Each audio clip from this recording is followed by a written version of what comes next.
Good morning, good afternoon, good night, wherever you may be. Welcome to Tech Growth UK at London Tech Week 2020. My name's Andrew Elwick. I'm the Head of Technology and Creative Industries for the Department for International Trade's Investment Services team.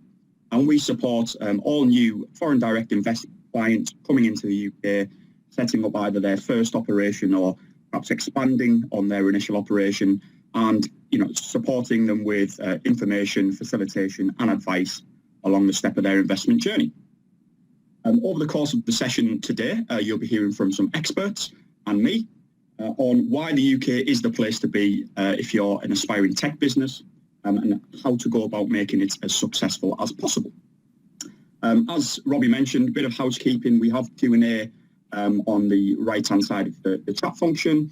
There will shortly be a poll which opens in that section. If you could answer these questions to the fullest of your capability, please, just so we can get an idea of what the audience looks like in terms of their profile. And then followed by a short presentation from myself and our partners, Rochester PR, JMB Partnership and Burges Salmon, before a panelist session and the Q&A with DIT's very own technology specialist, Chris Moore. And you'll get to hear from a few new market entrants to the UK, some tech companies that have set up over the last several months or several years, so you can get to hear their journey. Obviously, the world's a very strange place at the moment, but I think the one thing everybody is fairly clear on is that technology in one way, shape or form is going to help us get out of the pandemic, help us grow from the pandemic, and actually our dependency on tech is going to only grow from here on in.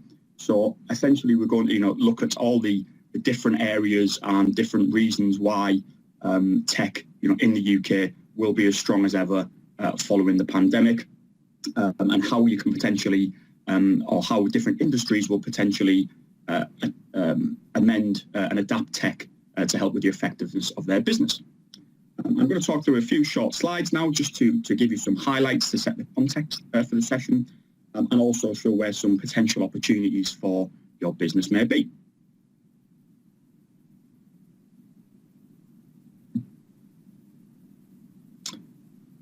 So in terms of some quick headlines, so the turnover of UK digital tech businesses reached over 200 billion last year, which enabled the UK to be number one in Europe for tech scale-ups, and that is really where the UK excels. That period from scaling up to becoming commercially viable and hopefully as successful as possible.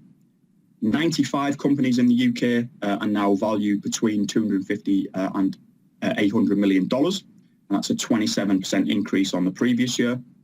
And again, another huge increase. UK digital tech companies raised 10.1 billion in venture capital last year, and again that's a huge increase on the previous year before. And this has allowed us again to become third in the world in terms of the highest tech investment. So behind only the USA and China, but actually in terms of tech investment, we in the UK actually have more tech investment than France and Germany combined. Again, just to really hammer home the point about increases and the really positive trajectory we're on, there's been a 30% increase in digital tech projects to the UK in the previous year. So these are either new entrants to the market, like some of yourselves, or tech projects being carried out by some of the large corporate businesses that are already here. And all of this growth has allowed the digital tech sector to grow 6 times bigger than the rest of the UK economy, and it now employs almost 10% of the UK workforce. Obviously, everybody's here for London Tech Week, and whilst London is Europe's biggest tech hub, it's not the only game in town. The UK's tech leadership accelerates beyond just London, so 5 of the top 10 best European cities for tech investment are in the UK. London, Cambridge, Oxford, Manchester and Bristol, with Manchester actually being the fastest tech cluster, with a massive 277% increase in investment from 2018 to 2019. Oxford and Cambridge have more combined unicorns than Paris, and Manchester has the same number as Paris and Amsterdam. And actually we have 6 tech hubs which have produced more than 2 unicorns. So they're listed along the bottom there, Edinburgh being Scotland, London obviously in the south, Manchester, Leeds in the centre. We really have an all-encompassing tech sector which spans every element of the UK. And as I mentioned, it's growing massively. One of the reasons for this is skills and talent. So we are a hotbed for tech talent.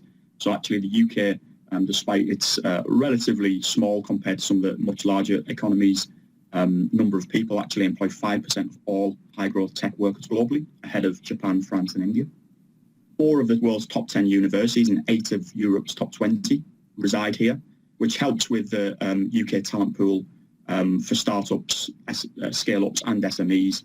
And actually a lot of the UK companies, the larger UK companies, are helping supporting these niche skills. So Sage, for example, which is the UK's largest indigenous software development company, they run year in, year out sort of apprenticeship type schemes to help build hundreds of potential tech skills for the future. And the apprenticeship programme and different higher educational qualifications are now have a permanent place in the UK educational system, including over 30 different qualifications in artificial intelligence. So we have a huge number of accelerators in the UK, helping companies embed in the UK, helping them with links into industry and into finance. Again, that's not just London. So Techstars is one of the larger ones in London, but across the UK we have different ones, including Ignite and Boardbase. Some are sector specific. So if you are in the digital health space, then there is an accelerator there. If it's more on fashion tech, there is an accelerator there.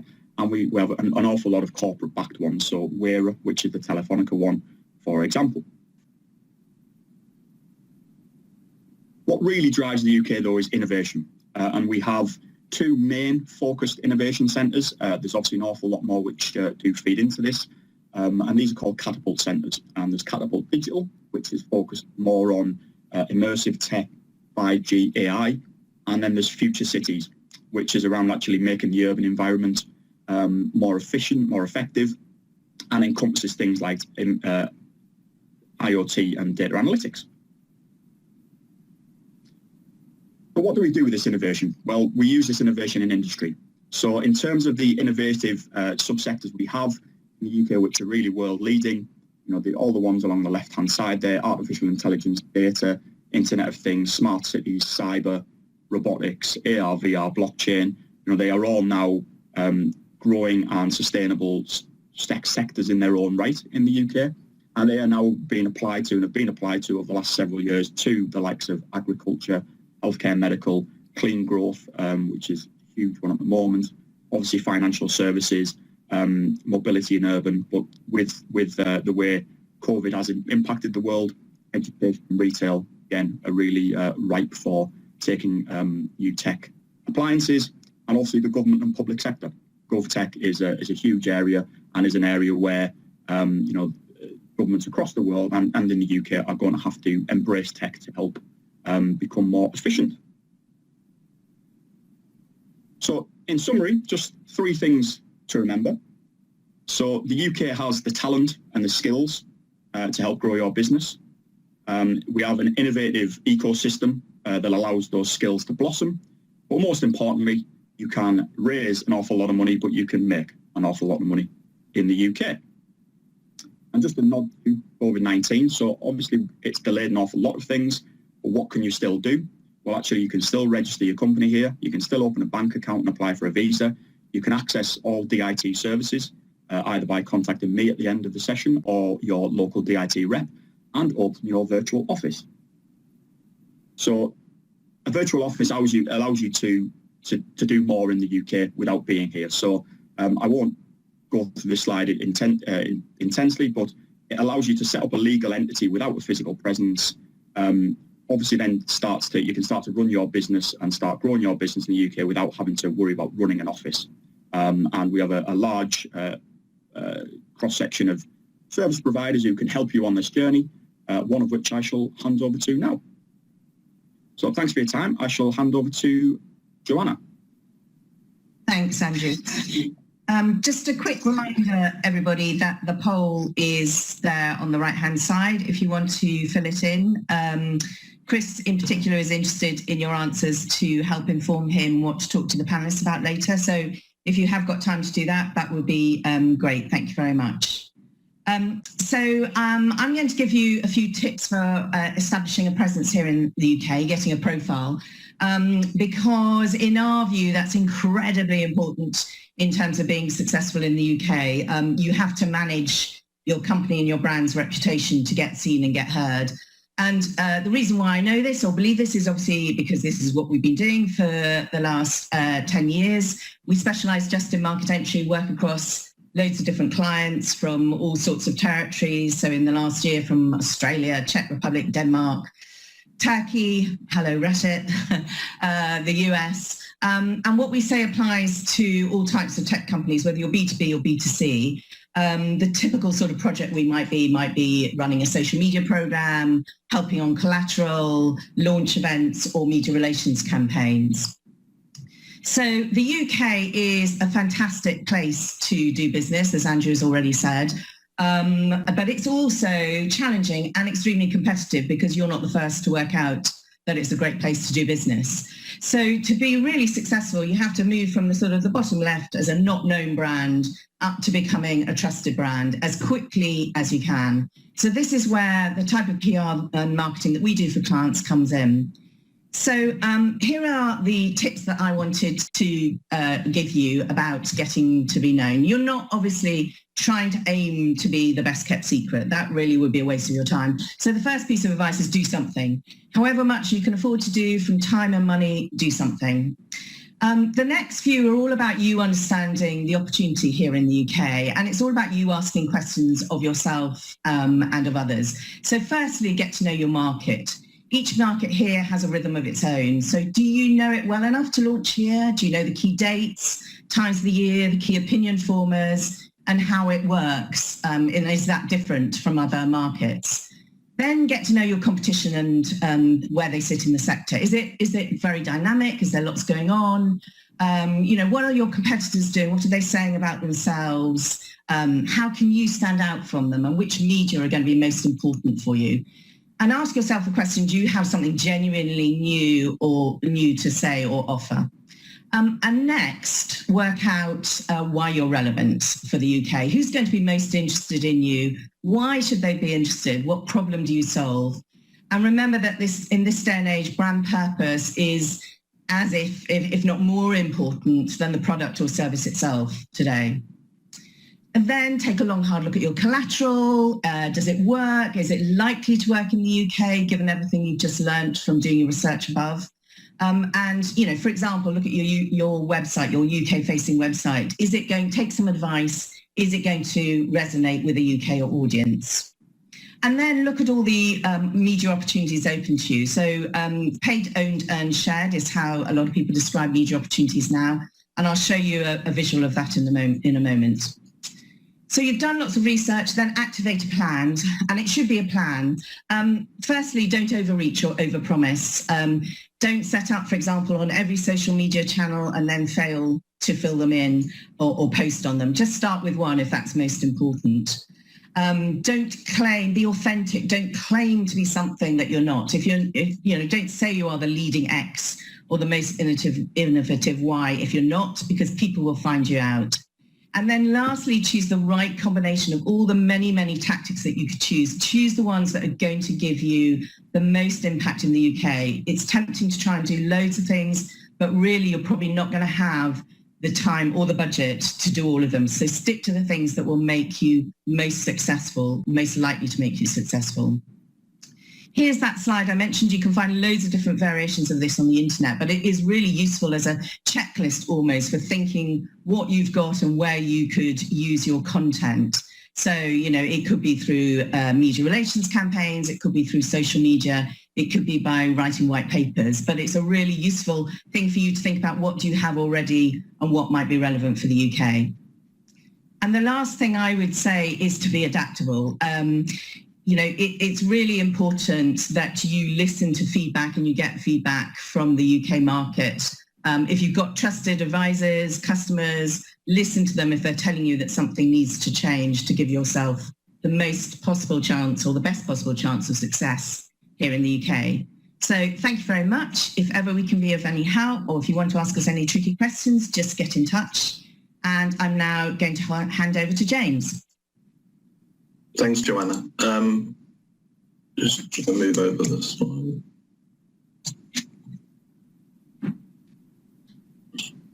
Sorry about that. So yeah, hi everyone. My name is James Blakemore. I'm the Managing Director of J&B Partnership. We specialise in working with international companies, helping them enter the UK market.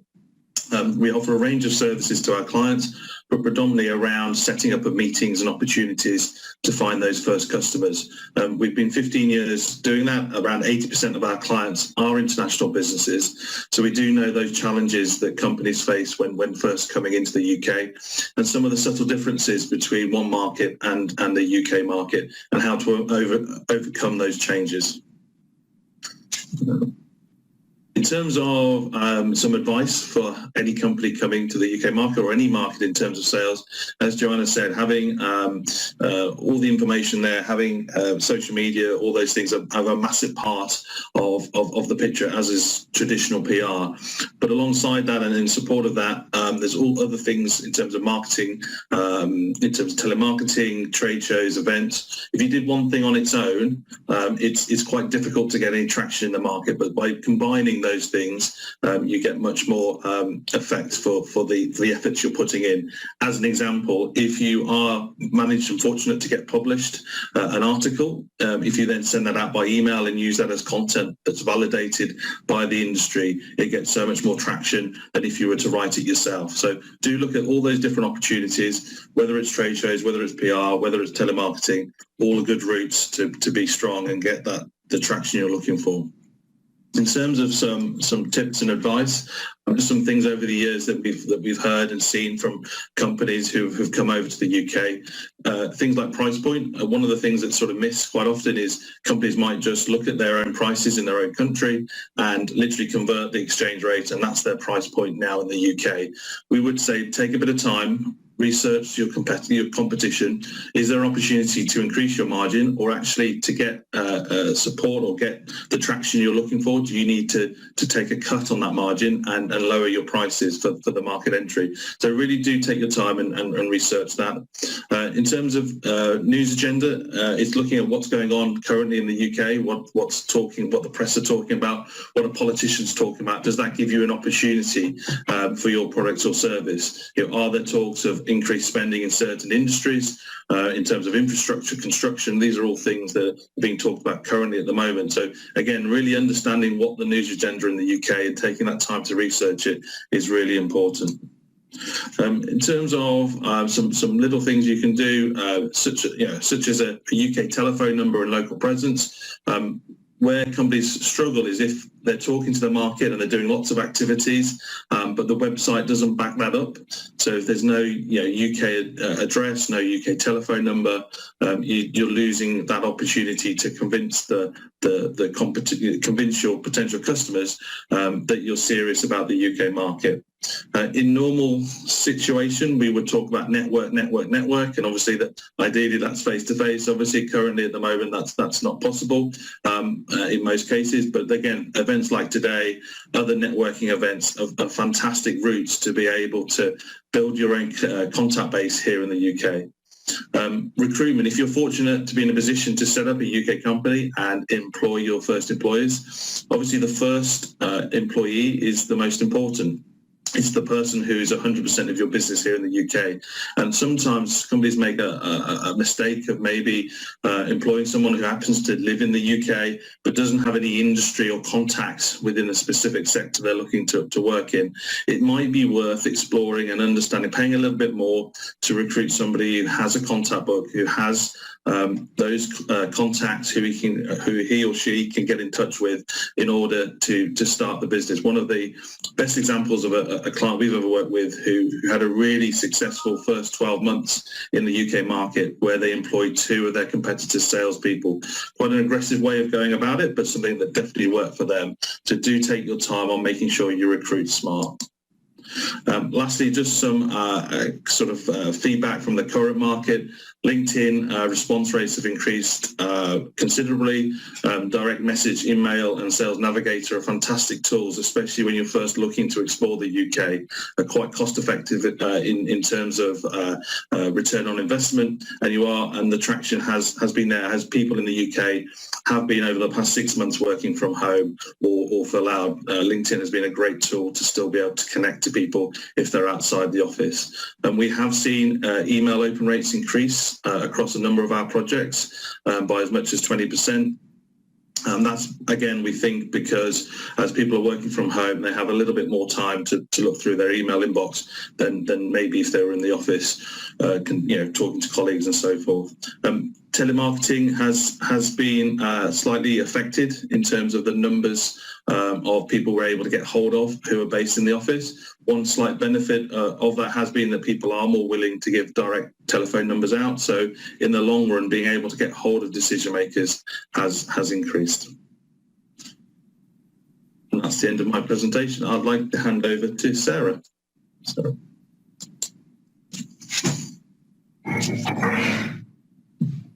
Hi everyone. Right, let's move the.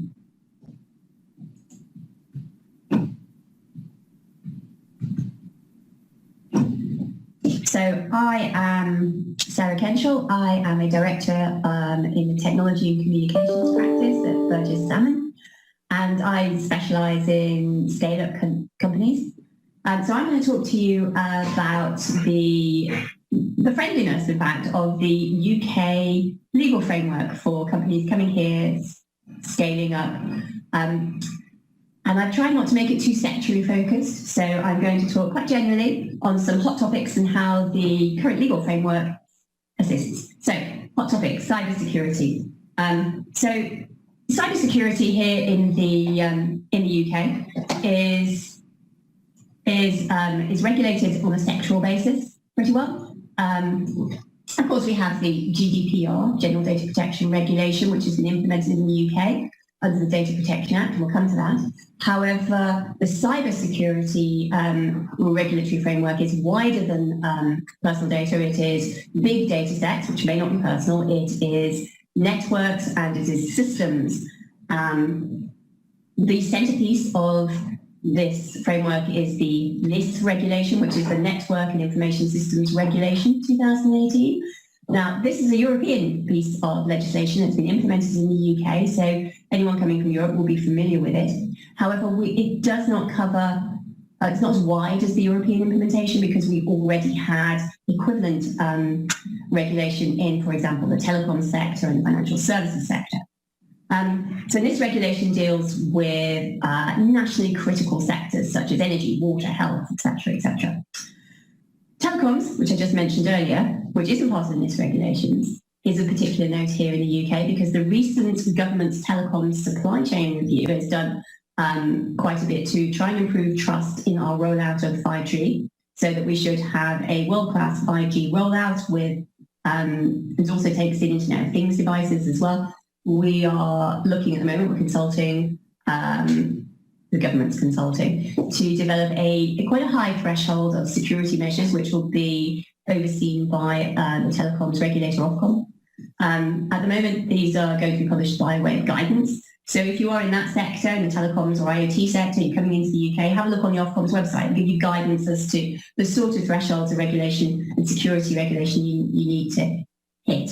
One of the key things to bear in mind is you are now responsible, you will be responsible for controlling your supply chain. So whatever security measures you have to take on, you have to flow those down to your supply chain. So whoever the telecoms company who's liaising with it, who's working with the consumer or indeed business, the end user, takes the responsibility to make sure all its supply chain are compliant.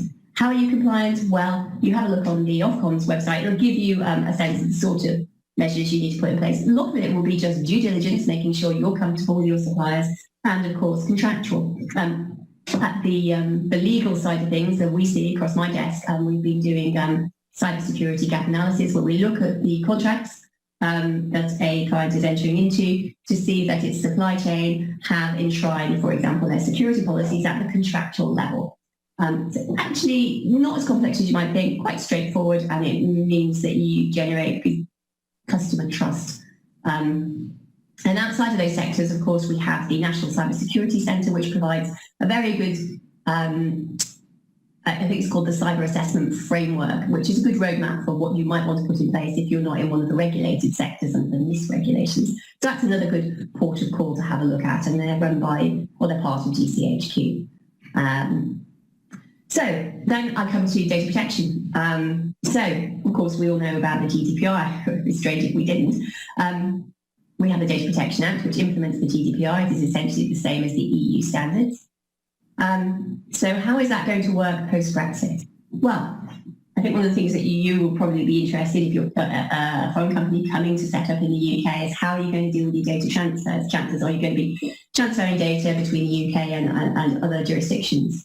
So hopefully we'll have an adequacy decision. So an adequacy decision is it's where the European Commission takes a formal decision. It's a formal piece of legislation, one of its tools, to decide that another jurisdiction is adequate, provides equivalent protections to the EU. For example, classic example, Switzerland has an adequacy decision, which enables the free flow of data within the GDPR framework.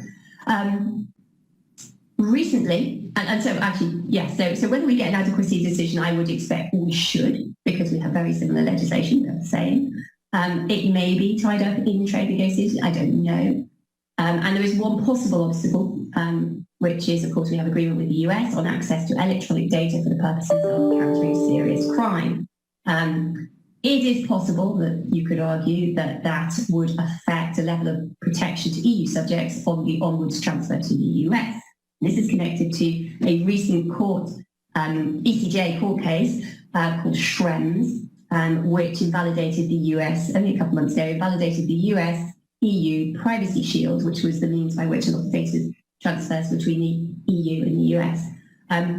So Schrems also possibly could impact the adequacy decision because, of course, we transfer data to the US, and if the US isn't considered to hit the right levels of protection because of the access that the security agencies get, it could impact us. But I think that's low risk because recently we had the UN rapporteur came over to the UK last year and gave us a very clean bill of health on our levels of privacy protection, and it looked at the security regimes and access. So hopefully that will be quite smooth and we'll get an adequacy decision. If we do not, never fear.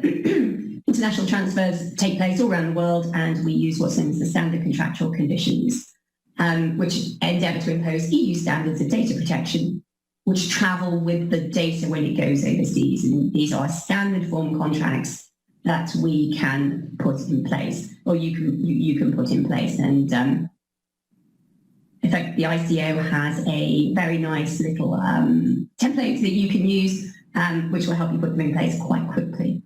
So hopefully that will be one of the means of transferring data post-Brexit. And there are other means as well, which I just don't have time to go into now, but as I said, there is a means, and I expect it to be reasonably smooth post-Brexit in achieving the data transfers, although maybe in a couple of weeks where you have to put some paperwork in place. Next is artificial intelligence liability and ownership. Well, so that I don't run out of time, I'm going to be very quick on this. So the next question of liability for the output of AI tools. This is important, and powerful AI tools are being created. Well, the UK is a good jurisdiction for AI because we don't believe we need further legislation to accommodate liability or indeed ownership. The existing laws of contract, tort, copyright, confidentiality, all these are there, and the recent Law Tech Delivery Panel has looked at these questions and does not believe it needs further legislation. The current law handles it reasonably effectively. And then I finally finish with smart contracts, and I'm probably out of time. So just to say, I wrote about this a couple of years ago, and my view then was, and it still is now, that smart contracts are easily handled under UK laws of contract. And the Law Tech Delivery Panel has recently looked at that as well and agreed that laws of contract work perfectly well for smart contracts, which of course are part of automation. So that too should be straightforward, and so your customers can have trust in your smart contracts, the use of your AI tools within the UK.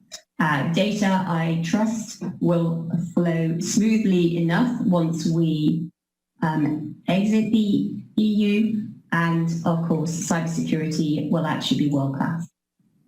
So that was a very quick canter through some of the things, the hot topics, and how the legal framework here in the UK should assist you. I'll now hand over to Chris Moore for his Q&A text session, and the slides can come down now. Thanks very much, Sarah, and thanks to all of the other presenters this morning, Joanna, James, and Andrew. My name is Chris Moore. I am a technology specialist working for the Department for International Trade. In that role, I support companies that are looking to set up in the UK for the first time, or if they're already here, to expand their existing businesses. Currently, I support a number of different markets: Latin America, Europe, Middle East, and some selected Asian markets. But in the past, I've also worked with companies from North America and from Africa as well. So the areas that I particularly focus on are things like artificial intelligence, data science, cloud computing, enterprise software, smart cities, IoT, cybersecurity, and data centers. So quite a broad mix, and hopefully that will resonate with many of the companies who are participating today. Now, before we go on to the other panel session, what I'd like to do is to just ask each of the presenters one quick question, which hopefully will be relevant to the audience. If I could start with you, Andrew. You mentioned, I think, on your last slide about some things that you can do now in terms of beginning to prepare your journey to the UK. I think you mentioned virtual offices. If I was a company who said, I want to move to the UK tomorrow, but clearly I can't do that because of the COVID restrictions, but I'd like to pursue this virtual office route, what would I do, and what would you advise me to do? Thanks, Chris. So I would advise that you essentially review, well, DIT can send you as a potential company some information of how you go about setting up your business, and my advice would be to set up and register your business in the UK. You are then a UK entity. That allows you to essentially start being able to get involved with, let's say, things like Innovate UK, which is the innovation and R&D funding mechanism we have in the UK. Essentially, once you're a registered UK business, you are, all intents and purposes, a UK entity, so you can you can exploit the opportunities there.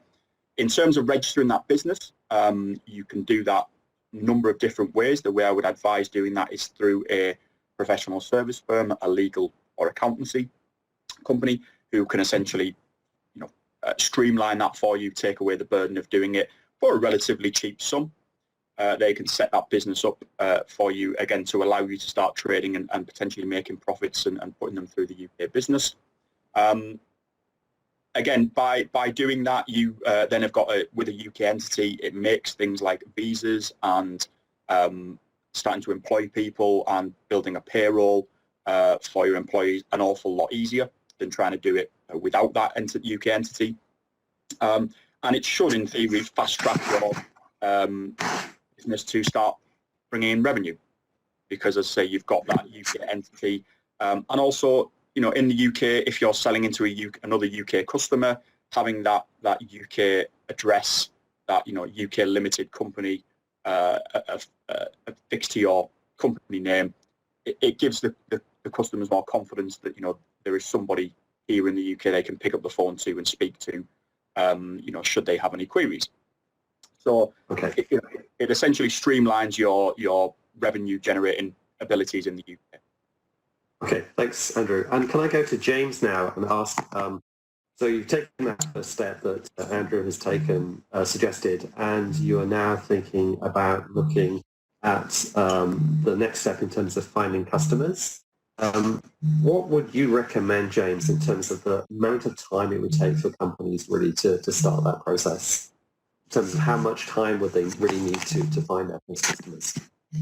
I think with any company coming into the UK market, you've got to think like a startup. What I mean by that is you've got to, a lot of companies, the reason they're looking to come to the UK is they're very successful in their own market, which is fantastic. And often the best sort of sales for them is word of mouth through the reputation that they've built in the industry that they're working in. Obviously coming to a new market, coming to the UK where your potential customers might not have heard of you, you do have to, as I said, think like a startup and get your name out there, whether that's through PR, whether that's through obviously key messaging, also making sure that you, as I showed on the slide earlier, those 5 or 6 key stages of things working together, whether that's through LinkedIn, whether that's through social media, whether that's through telemarketing. And so it can take time. Obviously, it's very dependent on what industry you're looking to work in. But if you do those things right at the start and show the market you're serious, then you will get the results in the long run. Brilliant. Thanks, James. And that brings us logically to Joanna and the PR piece. Now, really, Joanna, you said, I love your diagram. This is a brand we've never heard of to a brand we really trust. And obviously that can take a long time, and it's different for each company.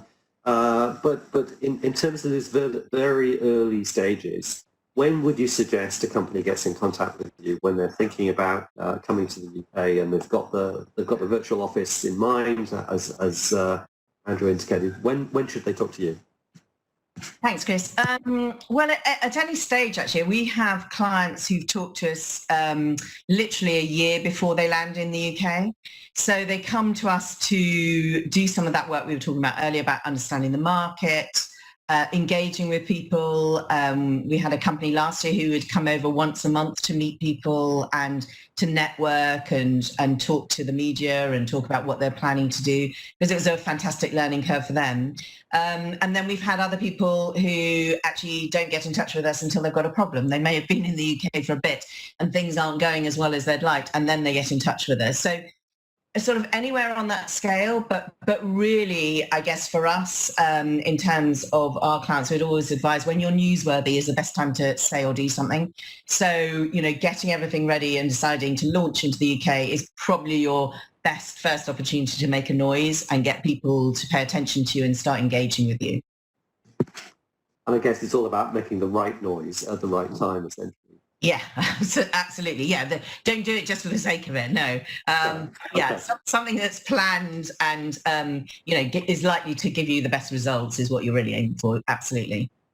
Yeah. Okay, that's fine. And can I come to Sarah finally and ask the same sort of question, because companies sometimes are concerned about their intellectual property, they're concerned about the legal environment they're working in. You mentioned cybersecurity, NIST, and a number of others. And for some companies, if, for instance, you're bringing perhaps quite a sensitive product to market where the IP situation is really important, when would you recommend that they get in contact with you? It's always best to get in contact early on, even if it's not for a significant, a big piece of work, but it's sometimes worth getting in contact just for a chat actually and start the relationship. There's lots of quick, easy guidance I can probably give, which is worth putting in place at the very beginning. For example, when you start with your trademark in the UK, just make sure you've got the right protections in place. Something as simple as that. It may be that you have a community trademark. Well, post-Brexit, we will still respect the community trademark over here, but there will be changes coming down the line. You might want to consider applying for a UK trademark. So that's just, one simple, short conversation. So have you got your UK trademark in place? Yes, great, all sorted. Another thing to think about is if you don't have a UK trademark or even a community trademark, maybe you just trade under a name that is maybe reasonably descriptive. You can't get a registration at the moment, but you're trying to build that reputation in it. So over here, we could have a chat about that. And of course, the laws are passing off in the UK will probably protect you in a different way, but still it will give you the protection to stop others using your brand whilst you really develop that market awareness. So there are a lot of things we can talk about, just quick and easy, and it may actually help you on your journey. Okay.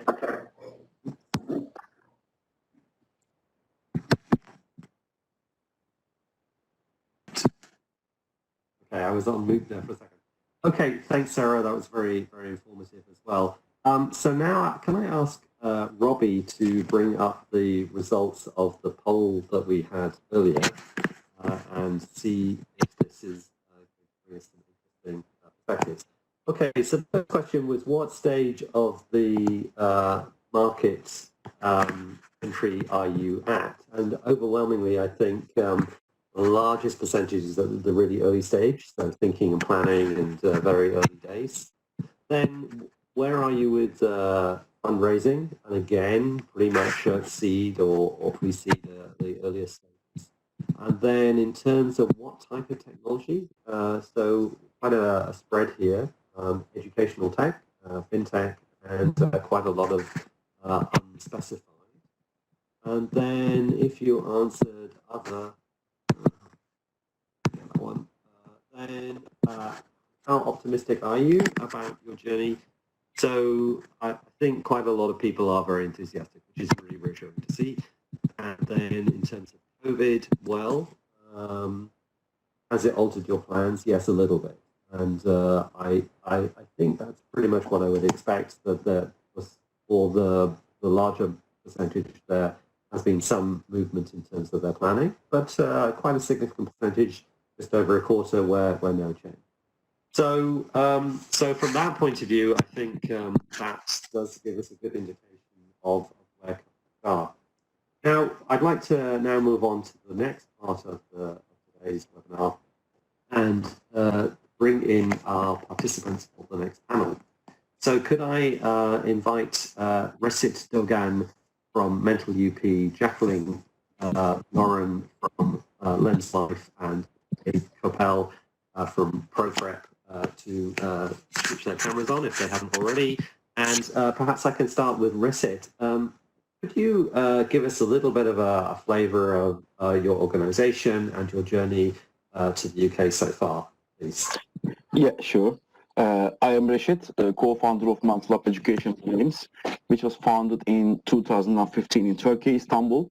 And then we moved the company headquarters office to London in 2018.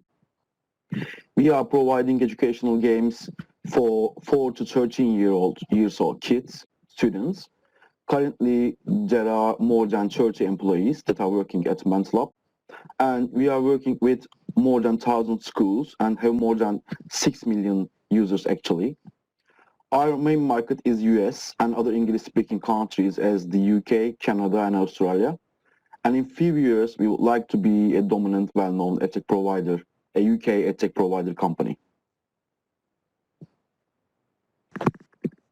That's great, Resit. And 6 million users, that's a really fantastic number. Yeah. Was that to get those? I mean, we can come back to that in more detail later, but I was just intrigued as to how you managed to get 6 million people signed up relatively quickly. It's not so easy. It's not so easy. Yeah. Okay, we'll come back to that in more detail a little bit later. Okay. Thank you. Jacqueline, could I, from Lens Life, could I ask you to say a little bit about your story as well? So I'm the co-founder and CEO of Lens Life Technologies. We actually relocated from Sydney in Australia in June last year.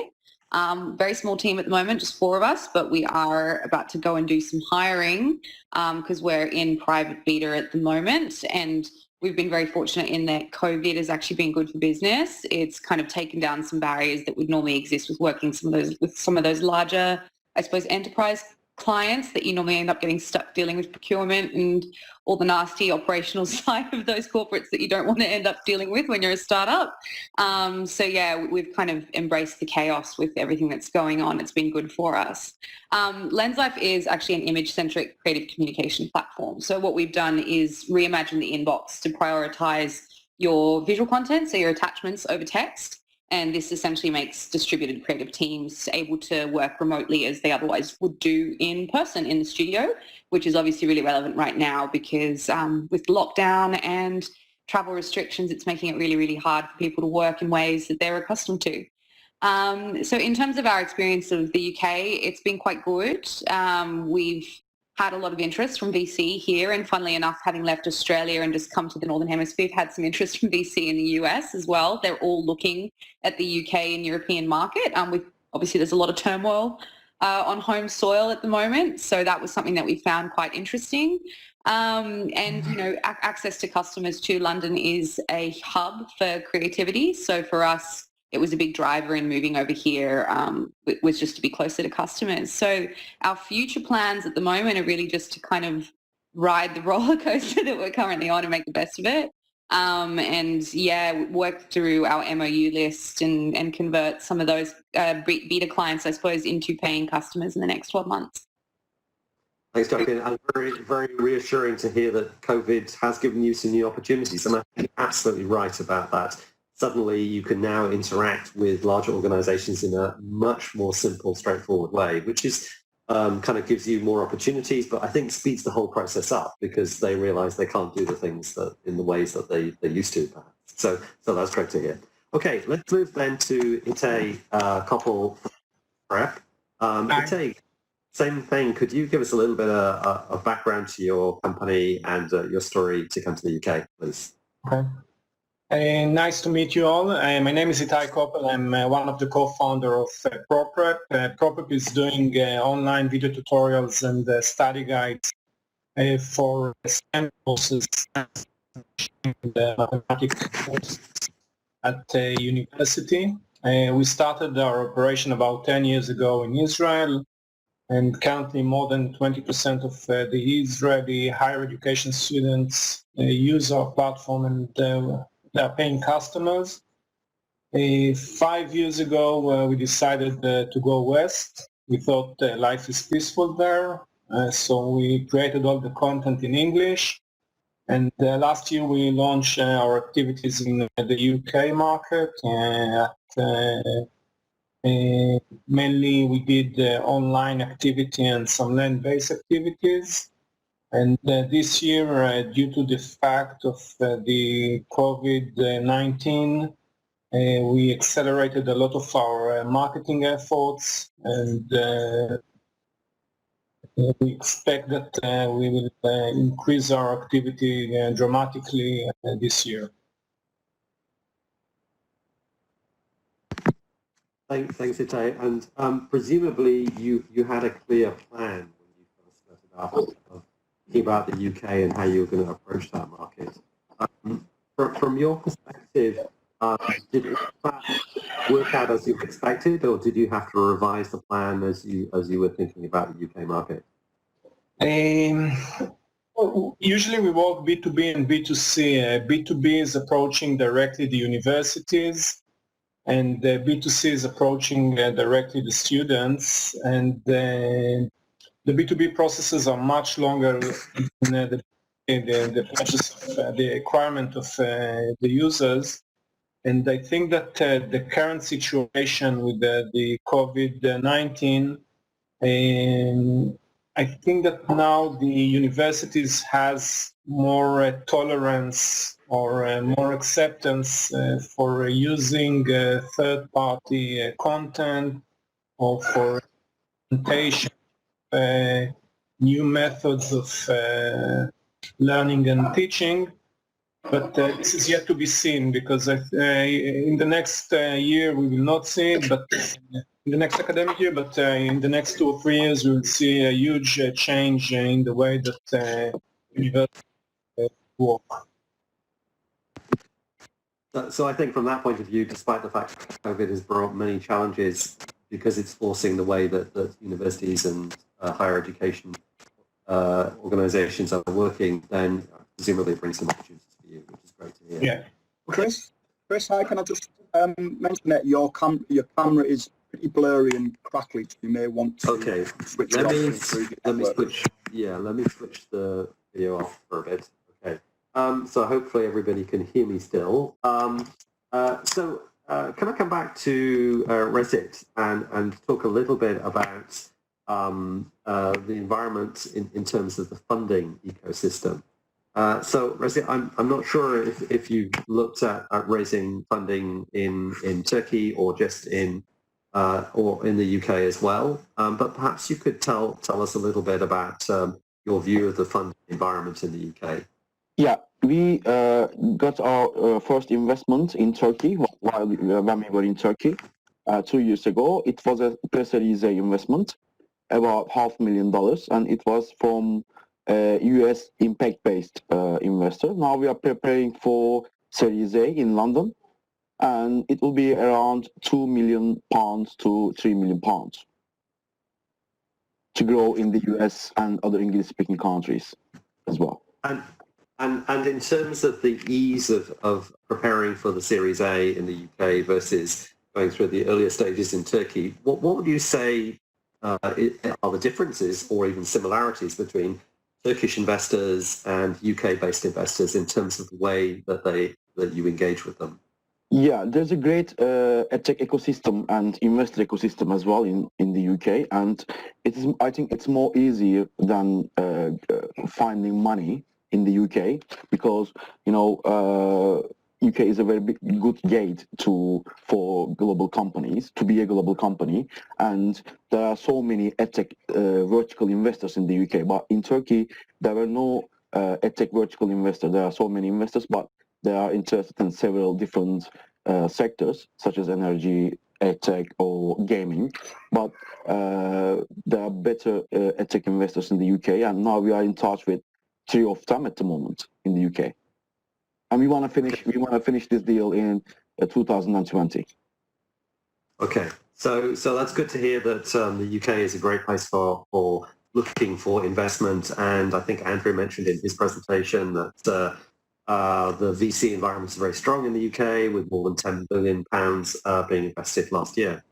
Okay, yes. So Jacqueline, can I ask you a similar question? You already talked about the interest that some investors had expressed in LensLife. So how has that investment journey been for you in Australia versus coming to the UK and looking for the next round of investment?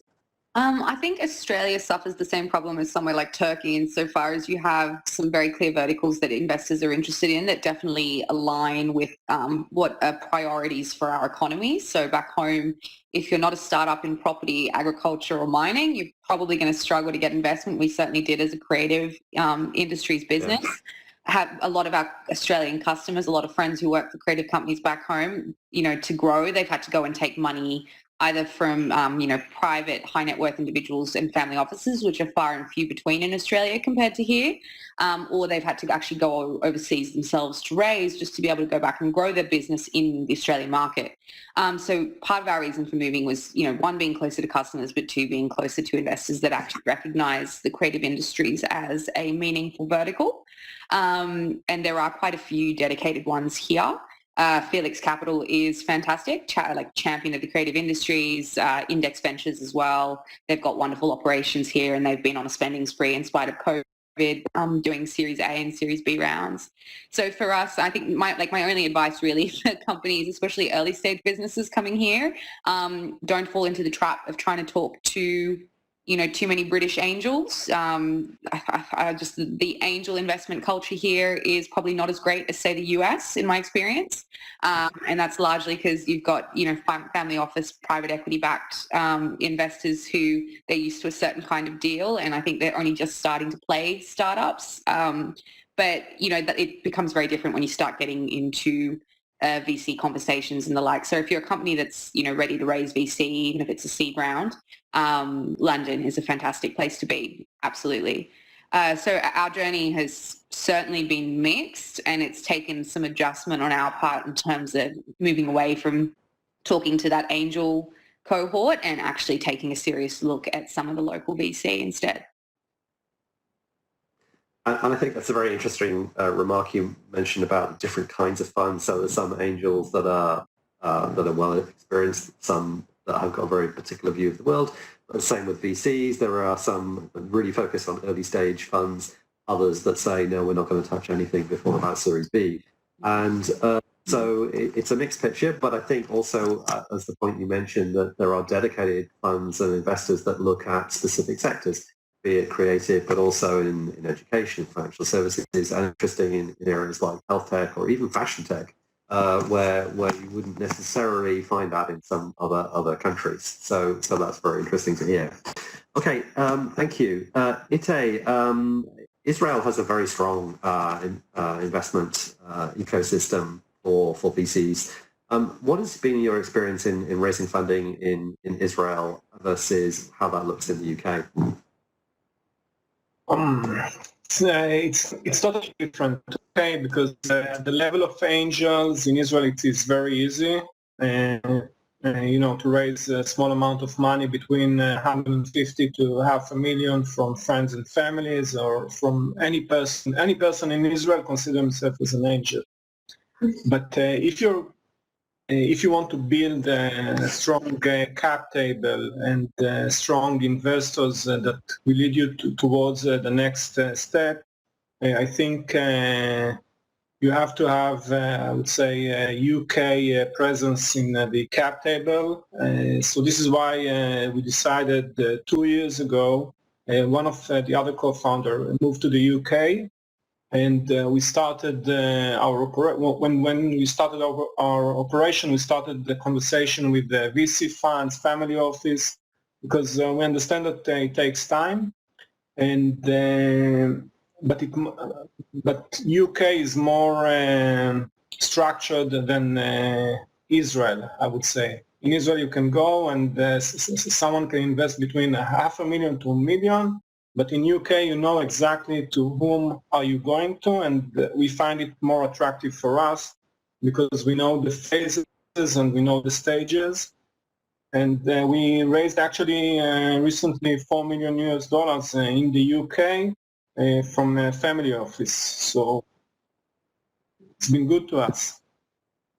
Well, that's great to hear, because we always recommend that companies come to they set up and then they start to raise funds. There are many, many different options, as we've already talked about, family offices, business angels, VCs, but there's also crowdfunding. And indeed, there are government-funded opportunities as well, so you can access innovation grants from organisations like Innovate UK. So we would recommend certainly talking to colleagues in the Department for International Trade to provide guidance and support and for companies that are just beginning this journey. Okay, so let's move on and talk about some other things more to do with the UK itself. Now, all of you have come to the UK and have established successful businesses here, but I guess that you may have had one or two challenges when you entered the UK market. So things that you didn't really expect, things that were a bit unusual, and you had to react quickly. So Rezit is nodding his head. So let's go to Rezit first and see what his experience has been about unusual things about the UK, things you had to react to. But I think you're on mute, Rezit. No, can you hear me? Yes, that's fine. That's fine now. Okay, thank you, sorry.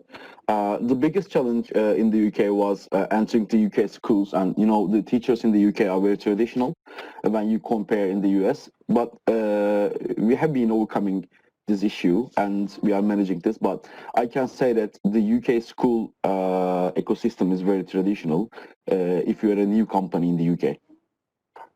That's the biggest challenge I have faced in the UK market. Okay. And how easy was it to navigate your way through the school system? Because there are lots of different kinds of organizations in the education sector. Did you find that it was okay, easy to navigate, or was that a problem? No, it's still a problem for us to enter the UK schools because they're asking so many questions. They want to see so many research. We are making several academic research, but they want more. But I think we need some reference to enter more schools in the UK. And now we are getting some schools. And the pandemic helped us to enter schools, for remote learning. It's getting very popular nowadays. Okay. Thank you. And I think James and Joanna mentioned earlier about as your brand begins to become more established and as get examples of UK customers, the word of mouth part becomes increasingly important. Okay, so Jacqueline, with LensLife, what has been unusual, unexpected, or challenging in the UK market compared to Australia? Look, for us personally, one of the biggest challenges we've had in relocating here, I look in terms of planning, is certainly Brexit. Be under no illusions that the uncertainty around Brexit is problematic, and it's something that you need to plan for and consider if you are planning to move here. So we moved here on a whim. We made the decision to move in June, and by August I'd relocated here, and obviously it's a very big move from Australia. We kind of put Brexit in the basket of a worry about it when we get there. And one of the things that has surprised me, obviously we were getting a lot of encouragement from DIT and the government to come over and relocate the company and that everything's going to be fine. But of course, uncertainty is never fine for any business. So we've noticed that there's actually a lot more emphasis being placed on Brexit planning than I would have expected from BC. Just in terms of preparing for, how to mitigate your downside risk of a bad no-deal Brexit. And that was something that we hadn't expected we were going to have to address in such a particular, a particularized way. But I suppose that's a reflection of where things are currently at with trade talks and whatever else. So that's probably been the biggest challenge, because the creative industries especially very, very, very much so global and very Eurocentric, especially when you're talking about fashion and retail, which are one of the industries specifically that we're looking at. And I think technology sector as well, you're looking at, hiring talent, and that you've got some wonderful universities here, but we've also noticed that a lot of our initial, subcontractors and that are Europeans working in the UK. So it's something that we've had to think about what that's going to mean moving forward. As an early stage company, you can't necessarily afford to sponsor every single person you employ for visas and the like. So that's probably been the biggest challenge, is that we really had to reframe our thinking around what it's going to mean for us. Yes, and I think a lot of companies are thinking, well, what is Brexit actually going to mean for me? And there's still some uncertainty, of course, and we're in a transition period, and there are things that are gradually going to be clarified, like the process for visas. There was a very long document that was produced, I think in July of this year, about 160 pages of detail, and yet it's still not quite finalized. But I think there are certainly directions that are becoming clearer. But I think your point is very well taken, that all companies need to think and prepare for that. Meantime, there was the COVID going on as well, which has made life, I think, much more complex for many companies in that respect. But Ite, from your perspective for ProPrep, what were the kind of unusual, unexpected things that you came across as you thought about coming to the UK and as you arrived here to start doing business? What surprised you? What was difficult to deal with? I would say something that may surprise you, but all the process of establishing the company, getting the legal advisor, finding the right bookkeeper and everything, that was very easy. Even opening the bank account, everything went very easy and much more faster than we expected. In terms of there's a big uncertainty, as Jack mentioned, regarding the Brexit. And this is something that we do not know how it will go, but we are preparing ourselves for any option. And this will also affect the market, because we do not understand how many foreign students will come to the UK. And we understand this is a very strong market in the UK, the foreign students. So this is something that we need to be aware of. This is a challenge for us. And in terms of the market itself, the COVID-19 made a lot of changes, and the accessibility to the UK, etc. But no, it's not something different than any other country. But I think that people in the technology understand that UK is going to be a leader in the technology, and we have access to any person that we want because it's technology. So this is something for us. That's good to know about the experiences, the setup process and the bank account. And as we touched with Jacqueline, certainly the Brexit part is still uncertain. But I think that's very good advice to companies who are participating today. Speaking of advice, I think everybody, as they begin their journey to the UK, they talk to lots of different people, lots of advisors. So like some of our colleagues who were presenting this morning, but there may have been one individual or one organization that's given you some absolutely critical advice during your journey. So if I turn to Rezit and ask you, what was the best piece of advice you got, either before you arrived or when you did arrive to the UK? Yeah, I can mention two. The first one is the UCL Educate program. We joined the program in 2018, and it was very, very helpful both in academic and business sides. Our mentors were great and helped us to understand the market and grow, both in the UK and globally. And the other one is our mentor in DIT. Before being accepted to the program, they helped us to understand the UK ecosystem, the DIT ecosystem, and they helped us very well, and they are still helping us in different issues. And I can say that both UCL Educate program, mentors in UCL, and our mentor in DIT.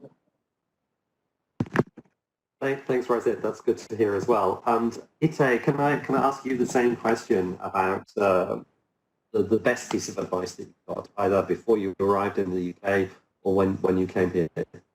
If it's someone new that coming to the UK, go to the UK embassy. Okay, the UK embassy at your country, because they will assist you.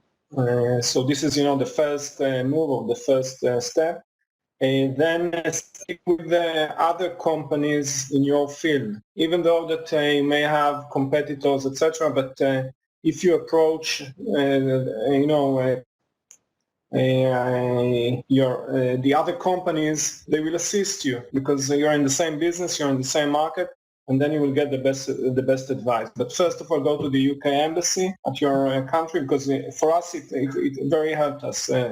We approached the UK embassy in Israel, and they kind of met for us the education market. And then we had, when we went to the market, we know exactly whom to approach and how to approach. So this is my best advice, Thanks, Ite. That's great advice to pass on to colleagues this morning.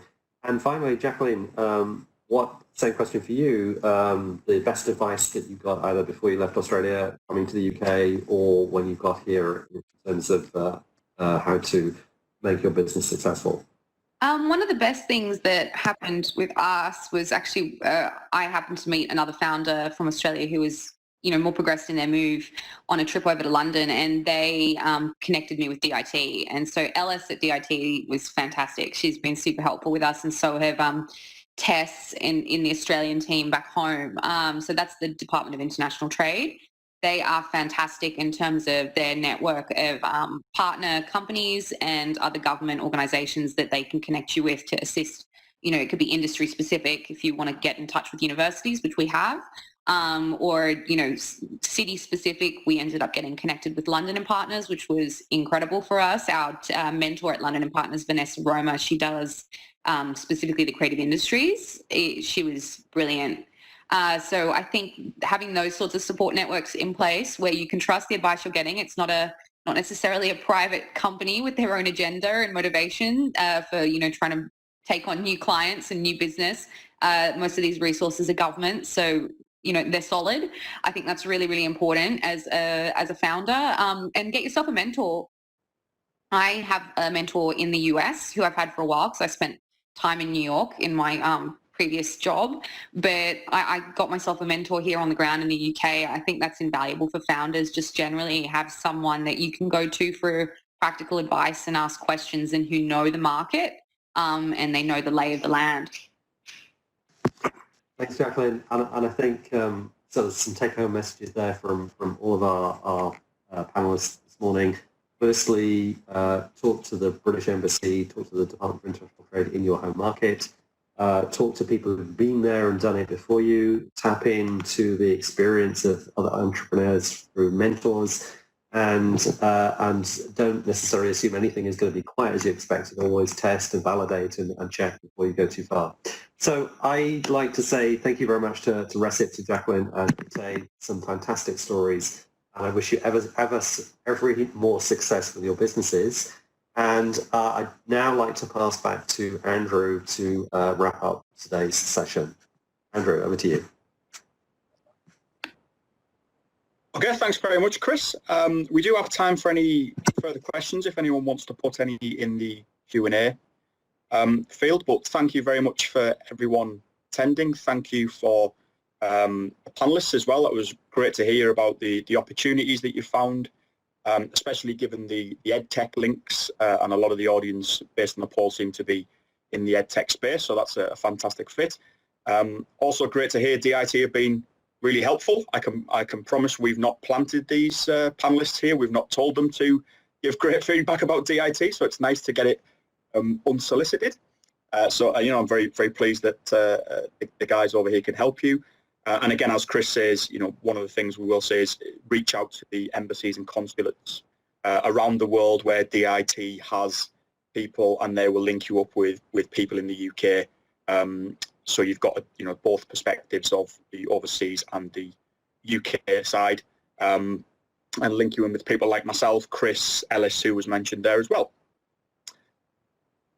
This recording, the WebEx is being recorded. It will be shared following this. There is a contact slide. Robbie, if you can bring that up, please, showing our contacts. Please feel free to get in touch with any of us via phone, email, LinkedIn, Twitter, however you want to do it. We're more than happy to continue this conversation with you wherever you are on the journey, whether that's you're just thinking about the UK or whether you're further on in your decision-making process. And as I say, we can help in all manner of ways to help you progress your investment journey. We will be sending out a short survey after this. If you could please fill that out, that allows us to get some feedback on the session. If needs be, we can make it more impactful or slightly tweak it next time, and also just get an understanding from you guys and where you're looking to head. But if there's nothing else, I will sign off and thank you very much for your time. Hope you enjoyed it. Hope you've been enjoying London Tech Week 2020, and hope to speak to many of you soon.